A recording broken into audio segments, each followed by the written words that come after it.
Stu and Dave, Do America present Disabled Driver versus Cop. This is why you're being pulled over. In the city of Lake Worth today, we're doing an operation for distracted driver, and you drove past me holding the phone with your right hand, manipulating that phone. I mean, I saw you with the phone in your hand.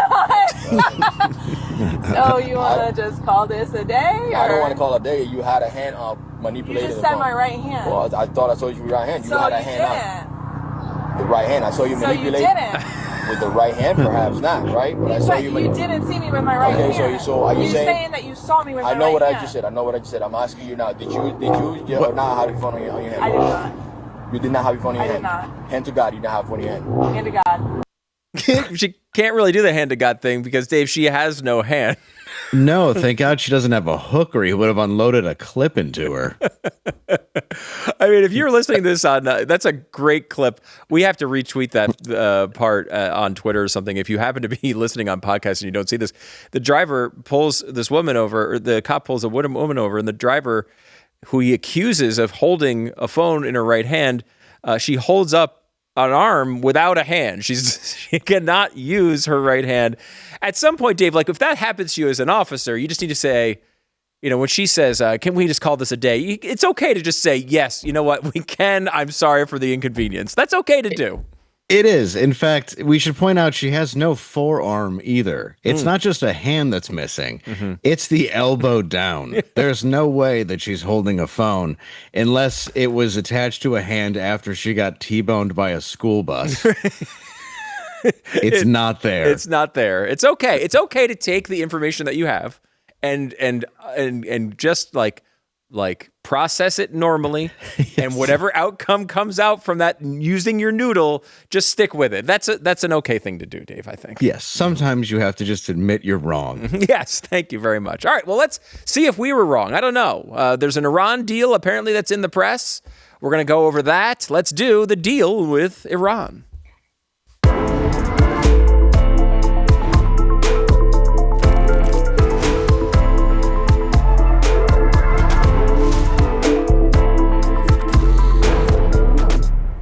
Welcome to Stu and Dave, Do America. I'm Stu Burguiere along with Dave Landau.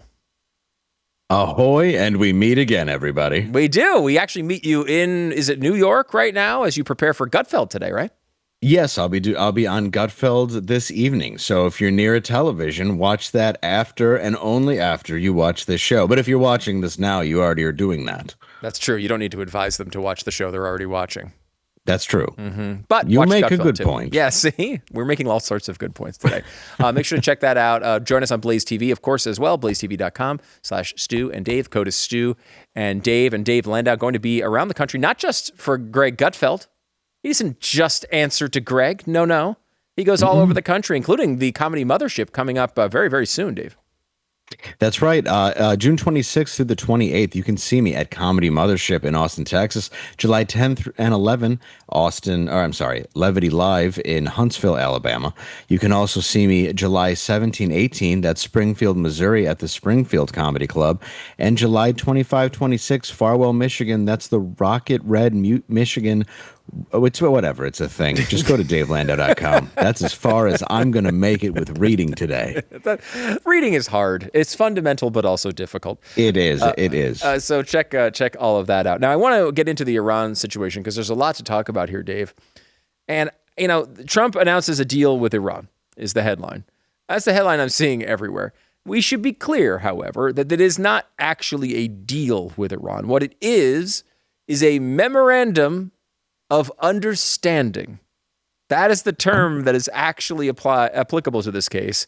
A memorandum of understanding, which I just love this term, Dave, because I'm just like, next time I'm in the Nevada desert, honey, we have a memorandum of understanding that I will not go to the bunny ranch. Just so you know. Don't be worried at all. It's not a deal. We haven't signed anything, but we do have a memorandum of understanding. I don't know what this means, Dave. I think it means that the 38th time is a charm and it will work. It will work perfectly. It's very true. The deal explained what we know, what remains unresolved. The thing here, Dave, is what we know is very little. Like, we don't even have the text of the memorandum of the understanding yet. What we, I guess, understand is that there is some sort of deal that we hopefully, and this does seem to be real, at least from people that I've talked to over the last few hours. Gas prices are way down. There's real optimism that this is a real thing. There should be traffic through the Strait of Hormuz, which is important for the economy and your oil prices. All that seems to be, there at least seems to be a shade of optimism around it. But this isn't, even the memorandum isn't supposed to be signed until Friday. Who knows what's ahead of us? Yeah, I don't know exactly for sure. I've been looking into it a little bit. I don't know a ton about it either. All I know is Lindsey Graham is skeptical of the deal, but he would be skeptical about anything that's straight. Right. That's true. And that's what I can contribute to this very serious conversation. I guess this is our job. There's a lot of great shows on Blaze TV.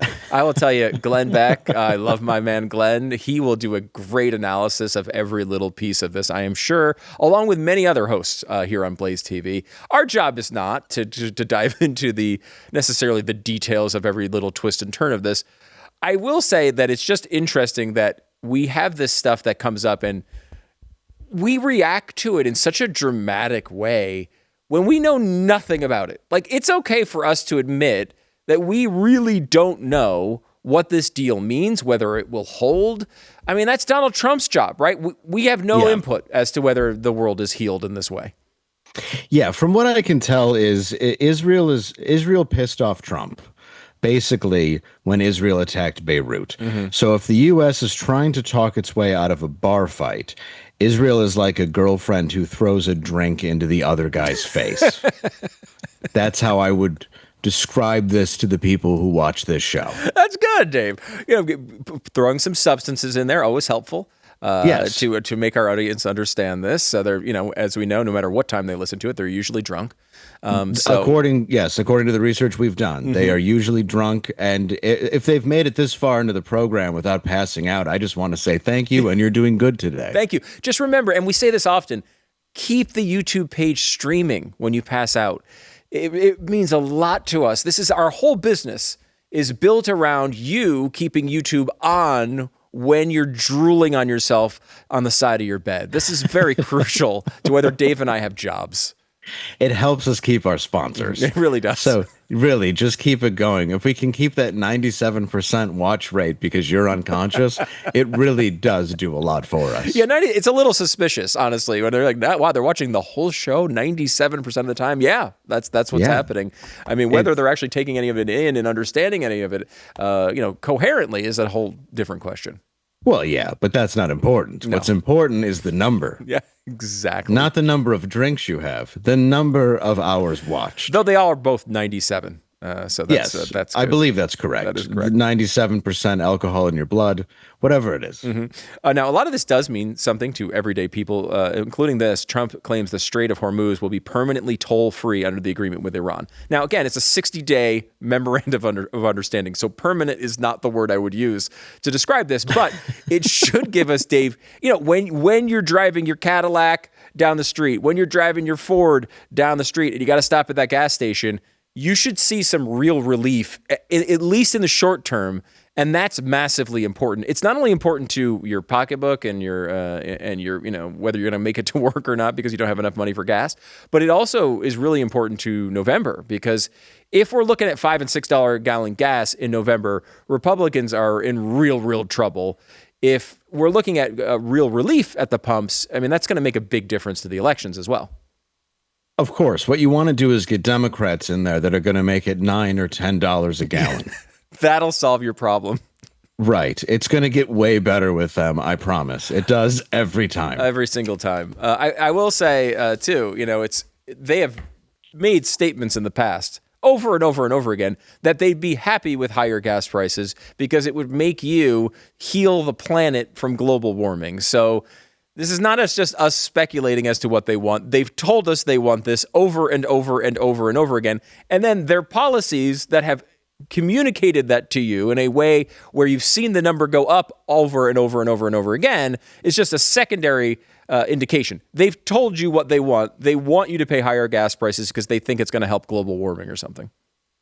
Yes, they want you to they want you to essentially help heal the planet by buying an electric car, but not from the trillionaire Nazi that is the only person that sells the electric car that you want. I love that. So it's really difficult to do. There's really no right answer, nor will there ever be.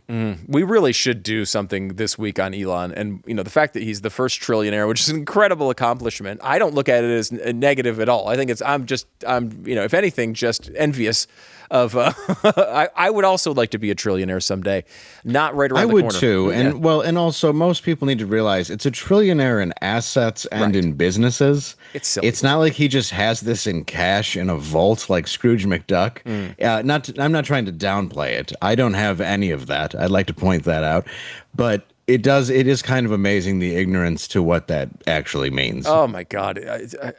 We should do this tomorrow, Dave, unless some other big breaking news happens. Just going through the dumb things said about Elon Musk over the past 48 hours. I can't even keep they're so stupid. Like if Elon Musk starts selling all of his shares to turn the SpaceX shares into cash, what would happen to the share price? Does anyone have any idea? What would occur? The price would go way down and no longer would he have $1 trillion. But that's a whole nother situation. Well, yes, and also Rockefeller was a trillionaire if you added inflation by today's standards. He was, at least that's what they say, he would be a trillionaire. And that was through a monopoly that would be completely illegal today. So, you have to admit the guy's done pretty well, especially for an African American. I don't know. I like how you're trying to be inclusive there, Dave. I don't know that it worked out all that well, though. Well, I'm just saying he is the first trillionaire, and he is of that persuasion. That's amazing. We've never had a white American native trillionaire. That's correct. All of our trillionaires are African American now.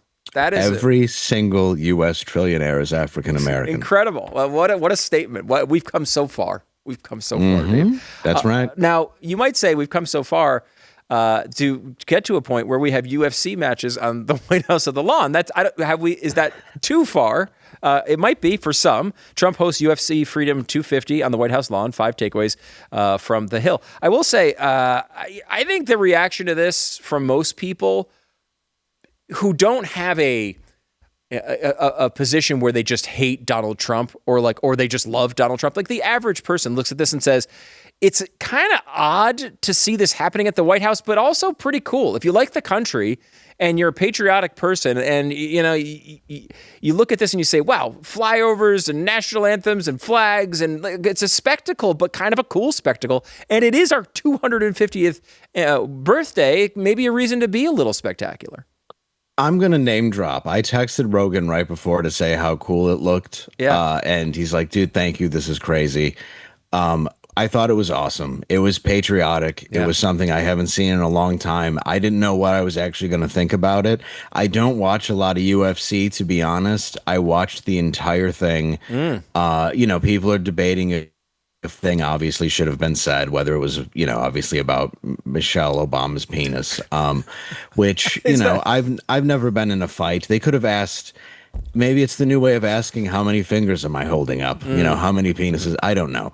But the reality is Joe grabbed the mic right from him when he said that. So all that aside, I thought it was a really cool thing. It was really cool to see the Irish American take out the Canadian dude who had been trained by, I believe it was, I forget whose father trained him, but it was honestly, every fight was a really cool fight. They call it once somebody's really been out for a second. It really was something that celebrated America. And honestly, if people want to even talk about like the motorcycles going across, like it looked, compared to a transgender person showing their breasts on the front lawn, that looked like the Gettysburg Address. Yes, it's a great way of looking at it, because you could sit here and be critical over this stuff, and look, it isn't the normal thing you'd expect at the White House. Like certainly I can't imagine another president doing it. That being said, look at what the alternative is.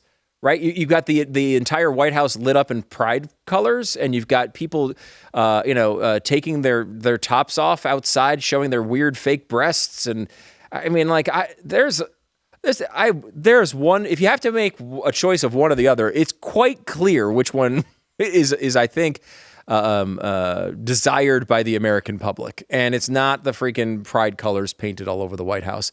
This is a cool American event. It felt like, hey, these are a bunch of people who are doing something extraordinary in an extraordinary environment and love the country, and it's hard for me to get mad at that, frankly. And the lady who was singing, I need to look up her name. I should have right before this. The black woman who was singing like all the songs when they came out, she was killing it. They respected every single person's culture. For somebody who's constantly being accused of racism, everybody came out to what they wanted to come out to. The whole event I thought was very respectful of everybody, everywhere where they came from, every single fighter. It gave everybody their time. I thought Joe did a phenomenal job hosting it, and it was really, really entertaining. And I thought, honestly, going into it, I'm like, this is going to be somewhat of a joke, but it was nice to see something that was American and patriotic and just something pro-America for once in the last 6 years where, I'm in New York. The second I land here, I was thinking, like, is the riot still going on from the Knicks winning? Like, can I go to Five Guys where people still getting chairs thrown at them? Mm-hmm. It was just nice to see something that was pro the spirit of this country for once. Yeah, and one of the cool things about Rogan, who I don't know, I know you know him, you've known He's him great, forever, and so I did not text him over the weekend. What I will say is, what I really like about that whole situation is he has real passion for this. Like, it's like his favorite thing, and you can sense it. Right? Watching him cover this, you can sense that he really loves MMA stuff. He loves all of this, and he loves being involved in it. And it's like the normal way this would go is Joe Rogan is this big celebrity. He's got this big podcast, and they throw him on the broadcast, right? Because, oh gosh, well, it'll get some eyeballs to it. It's the exact opposite here, right? Like, this is how he came up, and this is what he actually loves doing. I don't know. It's kind of refreshing just from a broadcast sense as well. I agree. And listening to him call every single shot, knowing everything about every single move, what they should do, what wasn't working for them, what's worked for them prior. You're hearing them explain what each fighter's good at, because I didn't know all of that. So to kind of have everything covered while it was happening was really cool just as a spectator. And I thought it was very cool how they had the winners walk right up to the president, shake his hand when it was done. And I'm sure it was a hard blow for the people that lost, but you could tell they were all 100% in, really trying. This meant a lot to everybody involved, and hats off to every single fighter. They all really, really did a good job. It was just cool to see. And like I said, I didn't know what it would be, but like you said, it's good to have somebody who is so passionate explain it, because then you can actually have some idea of what's going on. Yeah, it was very, very cool. Let me, you mentioned the Michelle Obama thing. Can we pull that clip up here next? Because there was this moment, Josh Hokit, who is one of the fighters, he was in the main event, right? Wasn't he, in this particular Yes, he was, situation? They had the lightweight all the way to the main fighters, and Yeah, and so I guess after the fight, he came up on stage. I didn't see it live, but it's been all over the internet. Here's what he said. And lastly, Michelle Obama is a man. Am I right, America? Ladies and gentlemen, Josh Hokit. All right, Josh Hokit. I mean, you could tell, Rogan's doing everything he can to keep the. Yeah, he's trying not to laugh, but also like, dang it, like just like, all right, Yeah. But like one last thing, look, he said it, whatever. It's a joke, I guess. My only issue with it is it was such a good night and so patriotic and going so well. Why do it? Yeah, I mean, it's a pretty unique, I guess, opportunity if you wanted to say. No, I mean, you're definitely going to get heard. I'm not saying he shouldn't have either. I'm not going to go one way or the other on it. I just think that the only thing that the left really could have called you on was their lack of satisfaction with it, while they had, Bette Midler doing whatever she does. Oh yeah, we have to show you that. This is. We need to see that. But they didn't have any real critiques. why hand them something? Like, just don't hand them a loaded gun. Don't give them ammo. Don't give them something to come at us with. Just let the night go well. Right. And that would be my only issue with it is don't give them ammunition. That was my problem with it. Yeah, I get it. I think that's true. I think there's also there's an element too of like, once you're one of the toughest guys in the world and you want to do something on stage, you just kind of nod and then you move on. There he is, Josh Hokit, everybody. I think that's how I would have handled it, because if you tried to call him on it, he might hit you, and then that would end up well. Oh, I would have handled it the same way. I would have been like, great, all right. Well, you heard it here. She sure does have a penis. You're right. Thank you so much. I've certainly never been in a UFC fight where I looked up his stats. He's taken almost 300 major hits to the skull. So it's, or at least to the body, taken 300 hits in the octagon. So I don't know what his brain's telling him to do. Let's just be happy that he's mobile. Let's just watch it all play out. A couple more things here for you. Trump, the Variety was all over this. They said with UFC Freedom 250 at the White House, Trump has reached peak idiocracy. By the way, it's a reference to a movie that not a ton of people saw, certainly when it was in theaters, but the president of the United States in that movie is a wrestler, basically. The similarities there are I guess, what they're pointing striking. To. Yeah. Ironically striking to everything that's happened, but that's even when Biden was in office. And Idiocracy has some seemingly fortune-telling abilities as a movie. But, this is just them making fun of spectacle and patriotism, right? Like, that's what Variety's making fun of. And they're making fun of stuff like this. A flyover. People don't like flyovers. It's apparently bad. This is what the flyover looked like, by the way, which was awesome.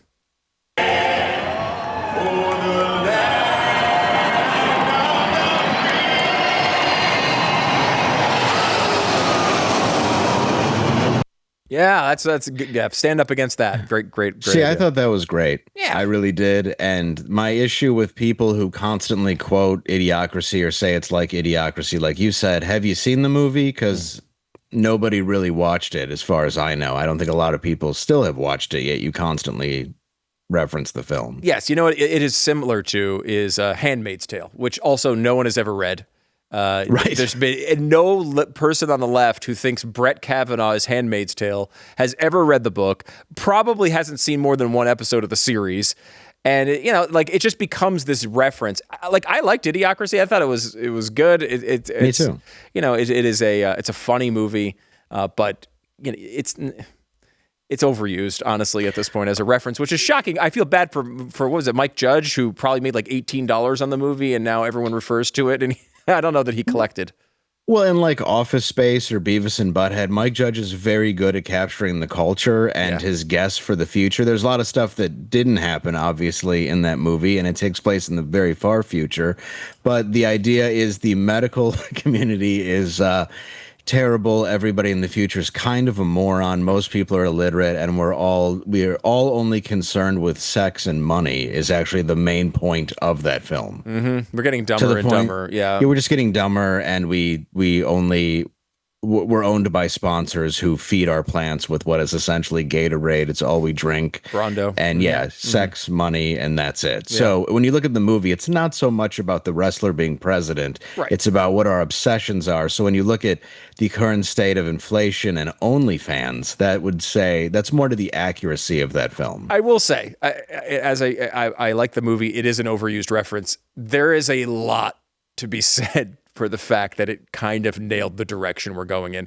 It is, it does it through a way of like, basically stupid people keep breeding. And I don't think that's the way we get there. We're just going to allow ourselves to go that direction. And I think it's more tied to our phones and all the other nonsense that we deal with on a day-to-day basis than anything else.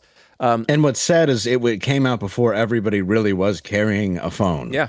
It really did call the direction, frankly, where we were going. Let me just give you a couple more quick things here, Dave, before we go. In this article in Variety, they said there was lots of empty seats there. Did you notice any of that? Because I'm looking at the pictures. I don't see any empty seats there.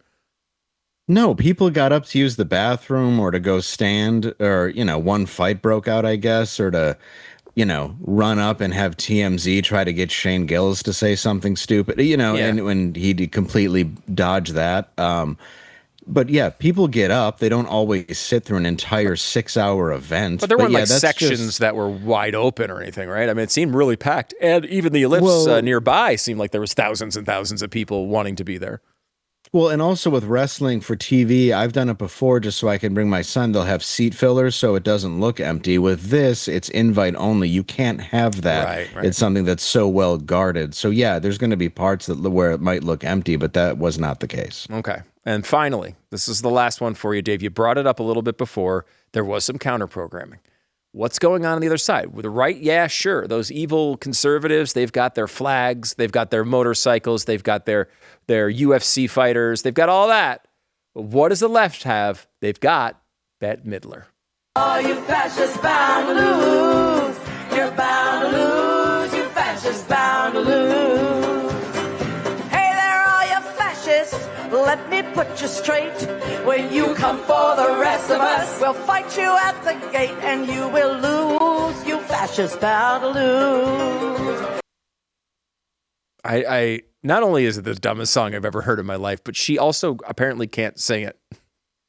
The only thing at her gate is DoorDash and her physical therapist. It's very, very true and sad. I mean, I never was a big Bette Midler fan, but man, it's not going the right direction, is it? Don't lie. You and I watched Beaches together last week. We have to take a break. We'll come back in just a moment with an update on the SPLC. The indictment that we've been talking about for a while, there actually is a really interesting indictment update. We'll get to that in a second. And if we could just edit out that Beaches reference. Thank you.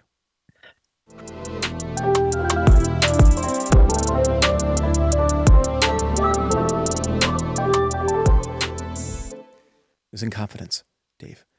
If you ever notice how quickly a real estate decision goes from, hey, this might be a good idea, to this is a really big deal. At first, it kind of feels manageable because you're just browsing listings, you're clicking around the internet. It feels like nothing real. But then all of a sudden you have numbers, right? And then you suddenly realize how much is actually riding on getting this transaction right. It's the biggest transaction you'll ever make in your life. And that's where things can go sideways for a lot of people because they end up working with whoever happens to be available instead of the right agent. That's why I love realestateagentsitrust.com. Realestateagentsitrust.com. It is not about just finding an agent. It's about being matched with someone who actually understands your market, knows how to price the home correctly, negotiate effectively, and guide you through the entire process without turning it into a guessing game. Because when you've got the right person in your corner, everything changes. You're not second guessing every step. You're not wondering if you're leaving money on the table. You actually feel confident in the decisions you're making.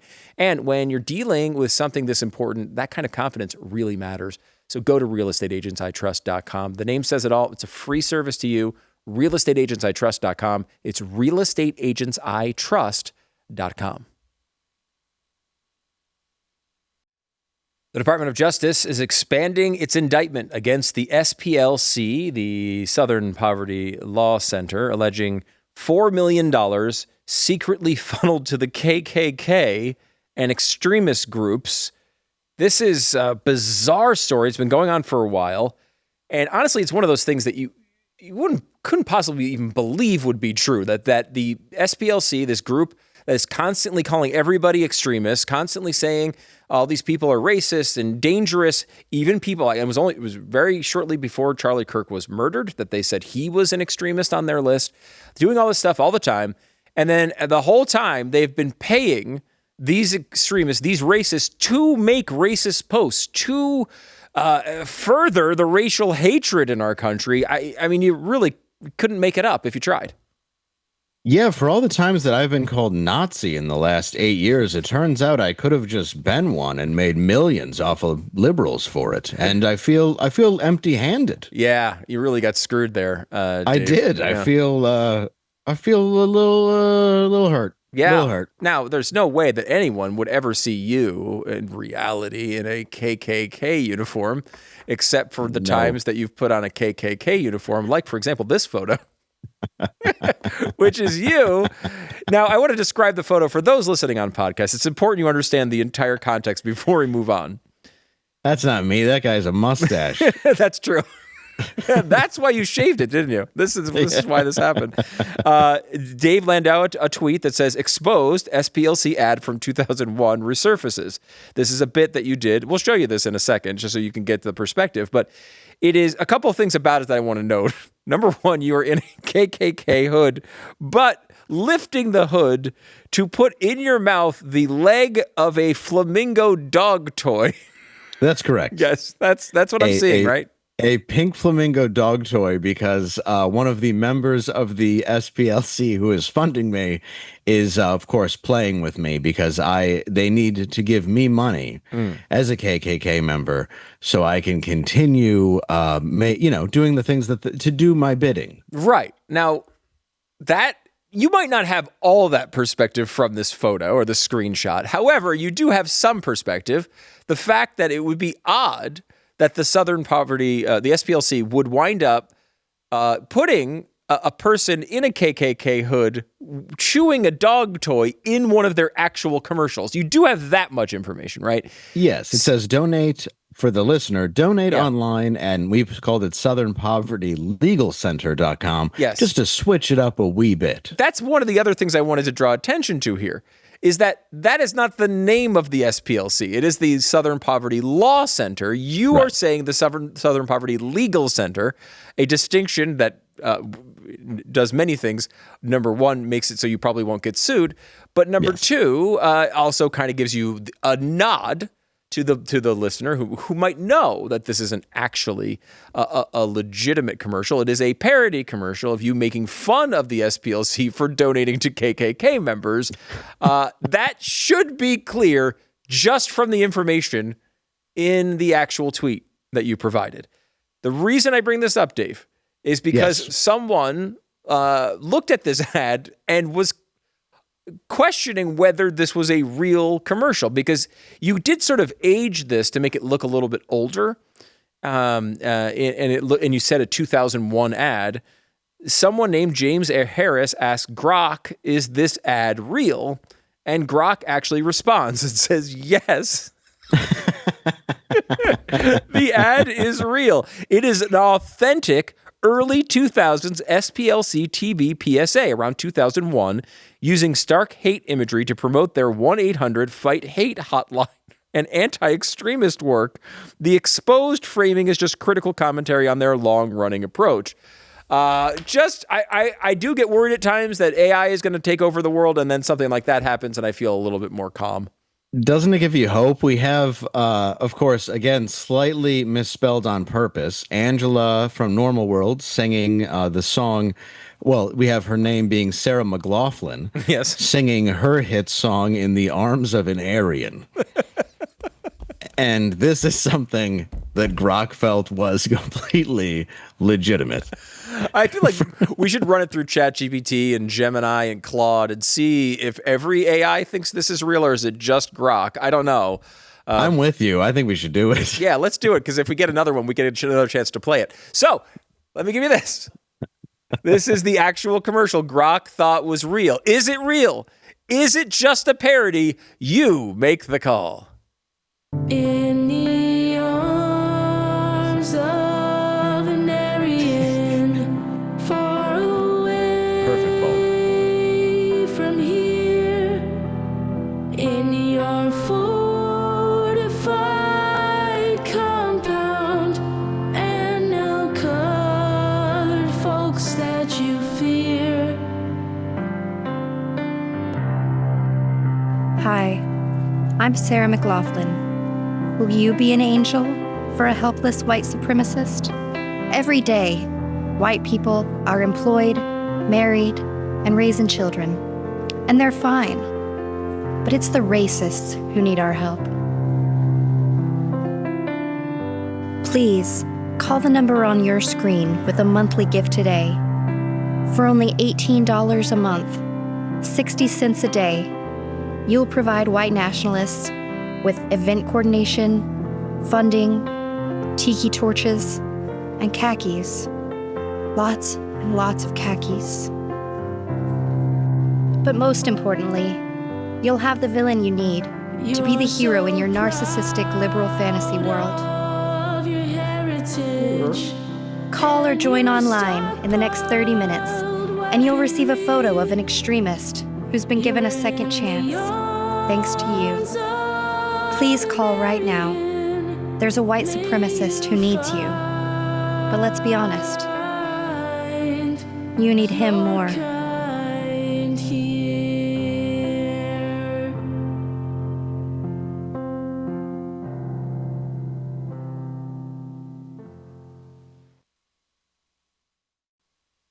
By the way, if you like Dave's incredible skit that you just saw and so many of the other ones you had from the Normal World days, some of them are available on our YouTube page, youtube.com/Stu and Dave Do America. I don't know what it is. Just search for Stu and Dave Do America. Should I know my own YouTube page? Is that something that I should know?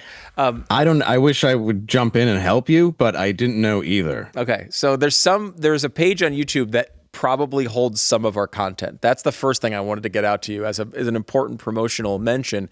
But secondarily, if you want more of those, it's the show that we're doing now is not like a sketch show. I know Normal World had tons of sketches on it. We love Dave's sketches. We want more of them.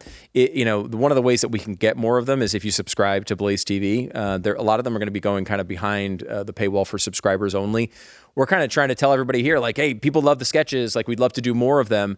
But, we got to pay for them somehow. They're expensive. You could see how high quality they are, honestly, and they do cost a decent amount. So if you want more of those, we would love you to join us at Blaze TV. It's blazetv.com/Stu and Dave. The code is Stu and Dave. Get $20 off your subscription and hopefully get more and more sketches coming your way from Dave, Landau, and friends. So we love that. And real quick, largely for that is, for example, that last sketch you saw was pulled from Meta and some other places.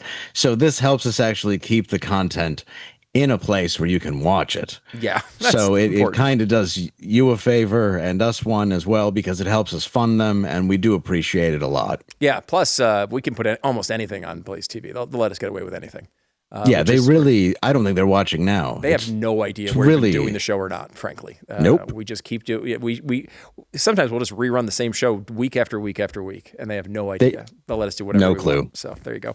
Okay, let me give you an update from Boston here, Dave. Boston police are investigating an armed robbery of a children's lemonade stand. Wonderful. Good world we live in right now.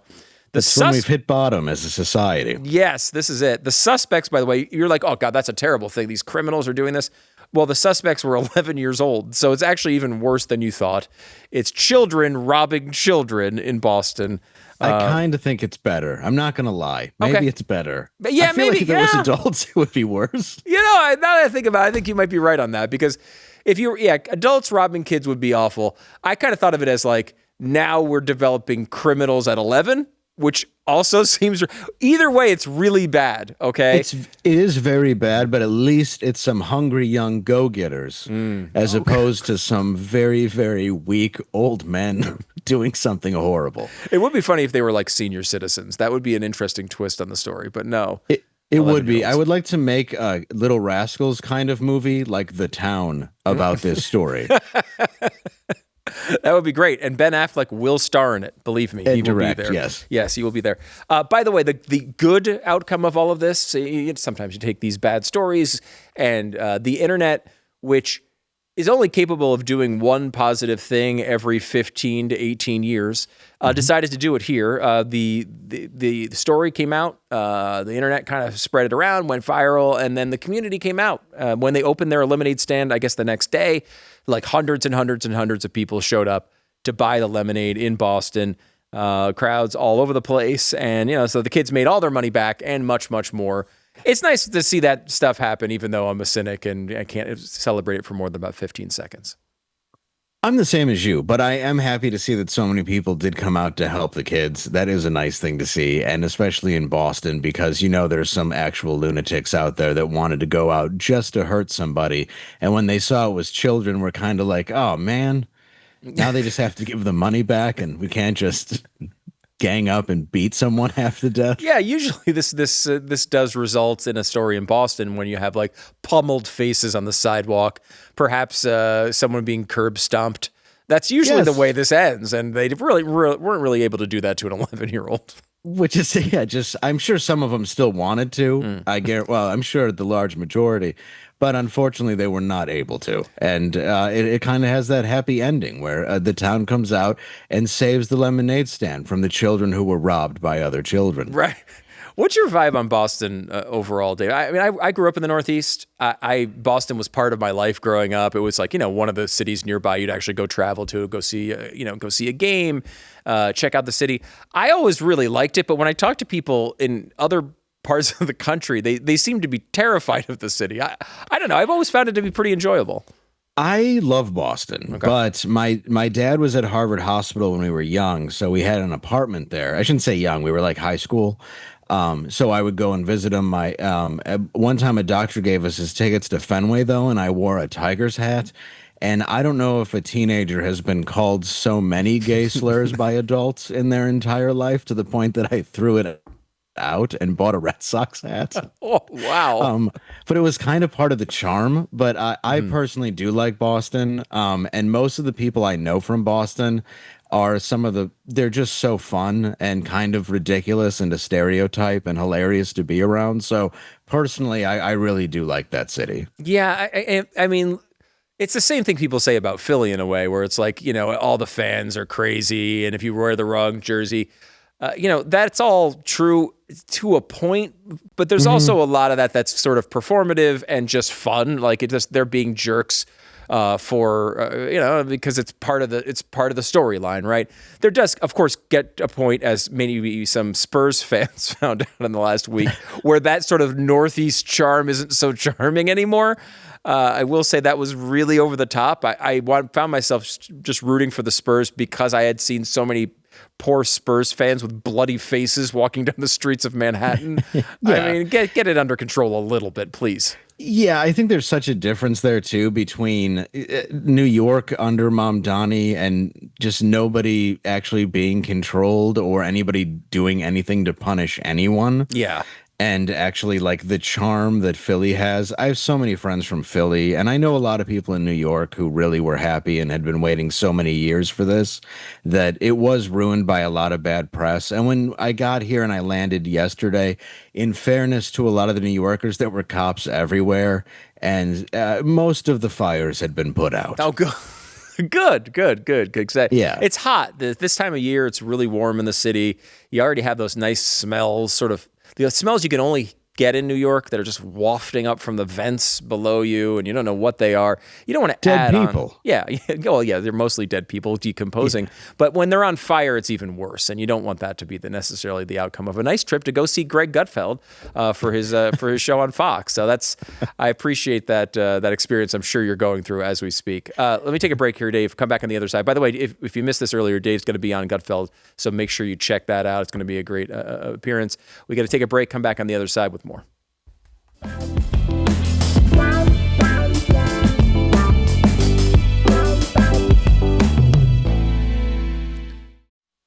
We love saying hello to you at blazetv.com/Stu and Dave. The code is Stu and Dave. You'll save $20 off your subscription to Blaze TV. This comment comes in from Dr. Brian Nickel. He says, Dave, great show. Well, he says Garrett show, but great show at the Looney Bin last Thursday. It was a pleasure to meet and speak with you afterward. Thanks for giving me and the other fans your time and attention. Cheers, from Dr. Brian Nickel.